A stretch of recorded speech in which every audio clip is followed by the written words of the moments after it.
Bonjour, chers francophones, je suis le bonimenteur français. Je suis ici pour parler du cinéma français de A à Z. Et je dois bien avouer qu'avec cet hiver qui perdure et ce vent qui déborde d'énergie en ce moment, ça doit s'entendre au micro. Et je dois dire que c'est le bon moment de partir dans le sud, à Nice, pour profiter de la plage, profiter du soleil, profiter des femmes en bikini et une guerre des gangs qui n'en finit plus avec une pincée de narco-mexicanisation. C'est un nouveau mot inventé par un faillot facho. Ah bah non, tu gâches la surprise, qu'est-ce que je vais dire maintenant? Oui, comme vous l'avez deviné sur la miniature et le titre du film, on ne va pas faire une visite touristique sans encombre. Donc...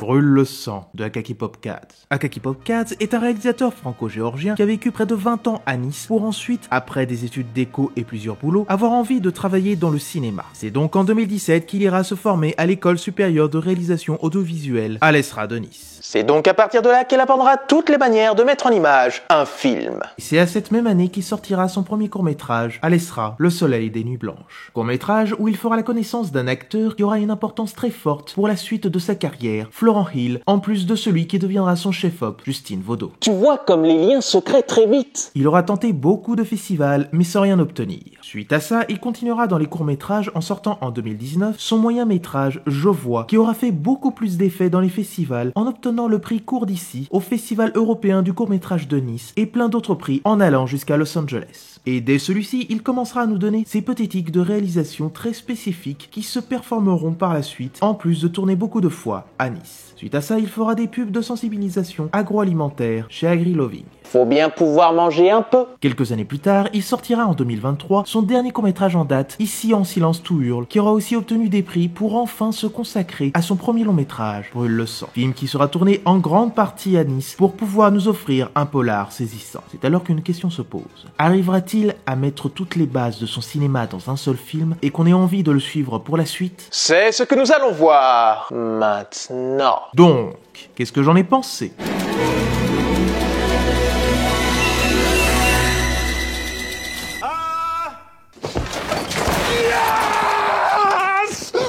Yes!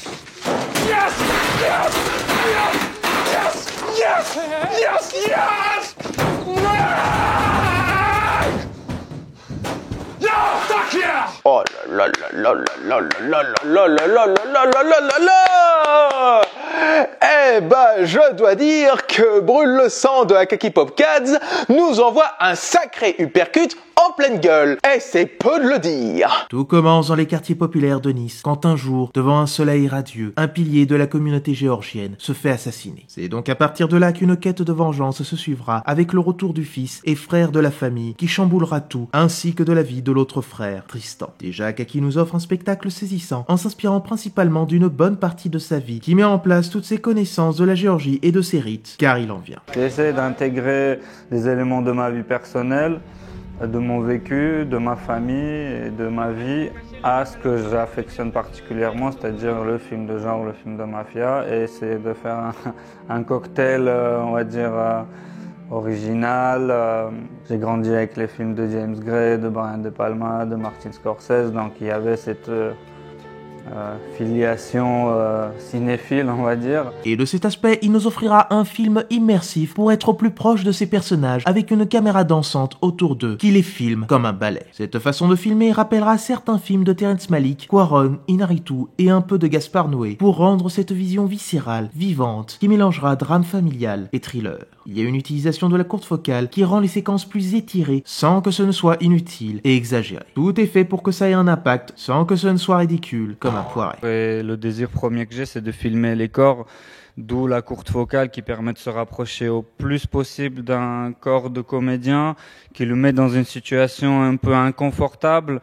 Et j'ai l'impression qu'en venant venir s'incruster dans son intimité, on peut trouver une espèce de vibration de vérité au bout d'un moment, à force de venir comme ça, être entre les deux comédiens, parce que le comédien il joue pas avec ou devant un autre comédien, il joue en même temps avec la caméra, donc c'est toujours une chorégraphie entre les comédiens et la caméra, toujours. Je me demande s'il n'a pas utilisé de la Steadicam pour tenir la caméra et rendre ses mouvements plus fluides. Et chaque plan du film, chaque point sur les personnages, chaque lumière a son importance pour signifier la dramaturgie de l'histoire. Il y a un poids sur chaque image pour ressentir tout ce qui nous entoure. Juste ce moment où Tristan fait ses prières, il y a un caractère très christique pour définir cet homme qui est en recherche de paix et ne veut pas tomber dans les méandres de la corruption, comme son frère. Le directeur de la photographie, Justine Vaudot, qui a déjà travaillé dans les précédents courts-métrages de Akaki, nous a vraiment offert un étalonnage persuasif et une couleur éclatante en nous donnant une approche de l'ombre et de la lumière qui se mélangent pour percevoir des hommes qui sont en constante division de leurs âmes. Après, nous, on a cherché cette particularité avec la lumière de Nice, le soleil de Nice, c'est-à-dire que c'est une histoire très sombre, mais très très lumineuse en même temps. On a essayé d'avoir le soleil toujours dans le cadre et faire ce contrepoint justement avec des choses malsaines et sanglantes et tragédiques et dramatiques qui se passent, mais dans un environnement chaleureux, vaporeux et ensoleillé complètement. Ouais. Et la ville de Nice aide bien à nous immerger encore plus dedans. Lorsqu'il laisse les protagonistes discuter, il y a une ambiance pesante devant cette quête de haine et de rage. Mais lorsque ça se focalise sur la famille, l'ambiance tente de nous emmener vers quelque chose de réconfortant, mélancolique. Bien que tout soit fait pour que les personnages ne soient pas apaisés. D'ailleurs, on voit qu'il ne veut pas nous montrer la ville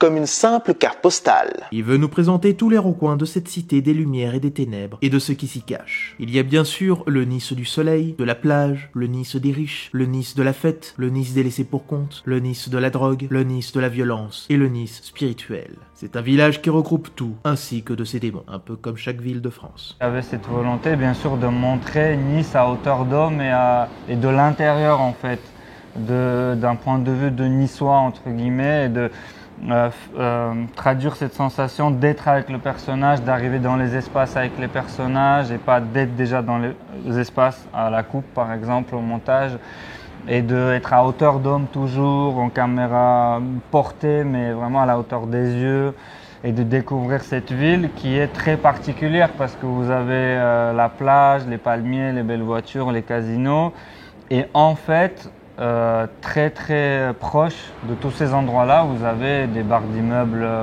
des vieux bars d'immeubles, sales, avec une catégorie socio-professionnelle pauvre et qui vit en cohabitation avec la richesse. Il ne faut pas faire 1 heure d'erreur pour voir tout ça, mais juste 3 arrêts de tram et en 10 minutes vous y êtes. Ça peut vite donner le tournis quand vous voyez autant de richesse et que vous-même vous êtes dans une situation compliquée.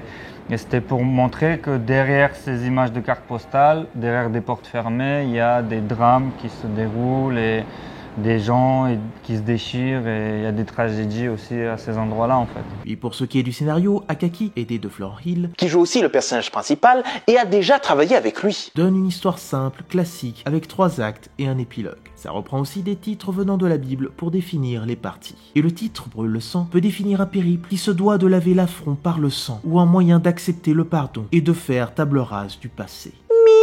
que le film propose une table rase très radicale. Mais bon, si je veux être objectif, il y a peut-être un moment de mou lorsqu'il veut se centrer sur la relation des 2 frères, bien que ça ait son importance pour mettre en place la complexité de ce lien fraternel détruit. Puis son final se conclut trop brutalement pour avoir une fin assez évidente, étonnante et pourtant belle. Ça se voit que pour son premier film, il veut tout donner. Ce qui est très bien, mais comme je l'ai dit juste avant, ça rajoute des petites failles et facilités dans le scénario. Peut-être que le sujet de film de vengeance est trop classique, trop cliché. Après, que veut dire maintenant classique lorsque ça fait plus d'1 siècle que le cinéma existe et que tout a été plus ou moins raconté en se répétant. Donc voir quelque chose que j'ai déjà vu ne me dérange pas si le film tente de raconter d'une autre manière son histoire. Et c'est le cas. Je pense que ce qui fait la différence, c'est que vu qu'il se centre sur la famille et la communauté géorgienne, le christianisme orthodoxe a vraiment son importance. Il y a une histoire assez forte avec la religion en Géorgie, et qu'on retrouvait aussi là-dedans un peuple assez rude, assez âpre, et que j'aimais beaucoup. Il parle pas beaucoup, moi j'en ai rencontré beaucoup pendant le tournage, et c'est vrai qu'il y avait un truc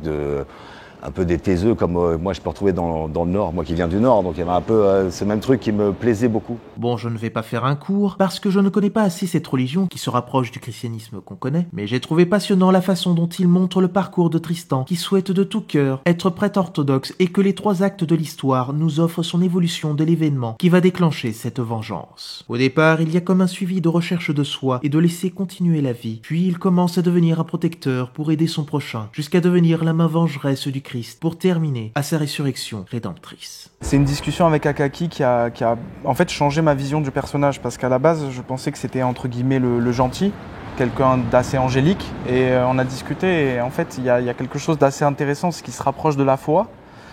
Mais il bascule du coup dans le jugement aussi, parce qu'il juge, en fait, il juge son frère, et c'est son frère qui agit, alors que Tristan, il reste au chaud, entre guillemets. Oui, il y a une forme presque de lâcheté finalement. Il peut y avoir un petit peu de ça, en tout cas, ouais, il juge le refus de responsabilité en fait. C'est ça, et donc c'est pas forcément le gentil ou le petit ange, etc. Et ça m'a intéressé en fait, parce que je trouve que dans le rapport avec la morale ou la foi, on peut très vite aussi se placer en donneur de leçons. Et c'était intéressant de sentir physiquement ce que ça fait de toucher la grâce, mais de ne pas pouvoir l'appliquer dans sa vie en fait.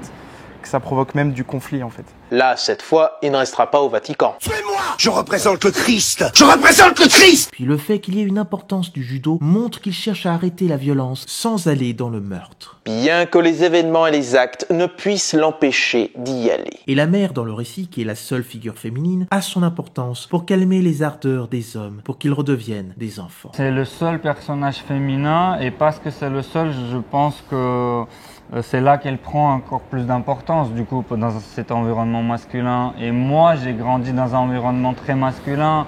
J'étais enfant de chœur très longtemps, donc avec les autres garçons, les prêtres, les diacres. Et puis au judo, il y avait les entraînements, les compétitions, les voyages. Bon, même s'il y a des filles aussi, mais j'étais principalement comme ça, toujours entouré d'hommes et de garçons. Et même plus tard, quand j'ai travaillé en tant qu'étudiant pour payer les études, j'ai fait de la sécurité beaucoup, ou dans les boîtes de nuit, dans les villas, et j'étais ou tout seul ou avec des autres agents de sécurité. Donc c'est vrai que la seule personne que je pouvais observer, à laquelle je pouvais me raccrocher féminine, c'était ma mère à moi. Donc non, c'était pour moi très important parce que c'est elle le point d'achoppement des deux frères, c'est elle qui essaye de faire en sorte qu'ils renouent des liens. En fait, indirectement, malgré elle a l'air d'être passive dans l'histoire de vengeance du film de genre, en fait, elle agit sur les comportements des deux frères. Ensuite, cette quête de vengeance a une manière de ne pas montrer une vision de jouissance. Cet accomplissement d'obtenir le nom de celui qui a tué cette personne importante, ce père, n'en est que salvatrice. Et à la fin, il n'y a pas de joie, il n'y a que de la tristesse, que des remords. On a essayé de faire le travail au mieux possible pour montrer cette vengeance qui, alors d'une part, elle sert à rien, mais dans ce film-là particulièrement, dans cet espace de vie qu'on découvre des personnages, elle s'accomplit pas. Et ça s'accomplit pas par le personnage qui veut l'accomplir, ni par le deuxième personnage qui reprend le flambeau après derrière. Donc elle n'aboutit à rien à part au déchirement et à la solitude et au fait que le personnage de la maman, au final, elle perd beaucoup de ses proches et finit seule. Je vous quitterai plus. Il y a besoin d'une renaissance pour sortir de cette noirceur du monde. Ensuite, pour ce qui est du casting, déjà, il a pris une bonne partie des comédiens et comédiennes qui sont géorgiens, dont la mère, jouée par Lachuglia-Shvili. Donc en même temps qu'il soit en langue française, il est aussi en partie en langue géorgienne. Et d'autres langues qui viendront ici et là. Et tous sont vraiment dans leur rôle et excellents. On a Arben Bajraktare, Gen Jakupi, David Ayala, Demiko Shishinads, Jean-Philippe Ricci, Fingan Oltfid, Sandor Fintek, Denis Lavant et Nicolas Duvauchel. Et la grande découverte de ce film, c'est bien Florent Hill. Au départ, on a l'impression que ça se concentrera beaucoup sur Duvauchel, mais plus le récit avancera et plus Florent Hill s'imposera. On commence avec lui, un peu reclus de lui-même au début, pour qu'au moment du drame et de l'arrivée du frère, il y ait une rage qui arrive à venir. Elle est d'abord intérieure pour ensuite tout déferler et terminer en apothéose avec un salut divin. De son simple regard, il nous fait percevoir toutes ses peines, sa colère, ses doutes, sa joie, etc. De son corps mastoc, il est Goliath, et dans son cœur, il est David. Puis enfin, pour la BO du film, Guillaume Ferrand nous offre une musicalité qui pousse à la dissonance de toute la représentation d'un fardeau, sur le suivi des personnages en alternant aussi avec des cordes baroques, un piano plus intime et un chœur qui renvoie toute la dramaturgie de l'œuvre et de son âme revanchard. Tout ceci épouse bien la situation des personnages, le deuil et cette soif de vengeance, tout en tissant la relation entre les deux frères.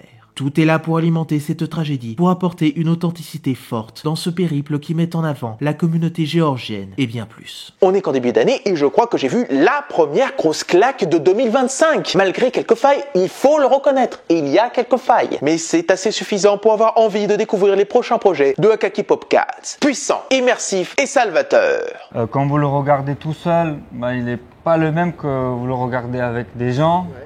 C'est ça aussi la magie du cinéma, c'est que franchement c'est quelque chose qui se transforme perpétuellement. J'ai l'impression, malgré il est fini, figé, et il est sur pellicule, quoi. Mais il ressemble vraiment beaucoup à ce que j'avais imaginé. Et on s'est beaucoup battu avec le chef opérateur pour que déjà esthétiquement et visuellement il ressemble vraiment à ce qu'on voulait. Et de tourner à 16h quand le soleil il est là et pas à 14h quand il est là, parce qu'on voulait absolument qu'il soit là et pas là. Enfin, c'était des petites batailles au quotidien. Mais oui, après il n'y a pas de film parfait, donc heureusement comme ça on peut essayer de le chercher, d'améliorer à chaque fois en fait. Sur ce, je vous dis à la prochaine et je bonimente sur les films que vous oubliez de mentionner.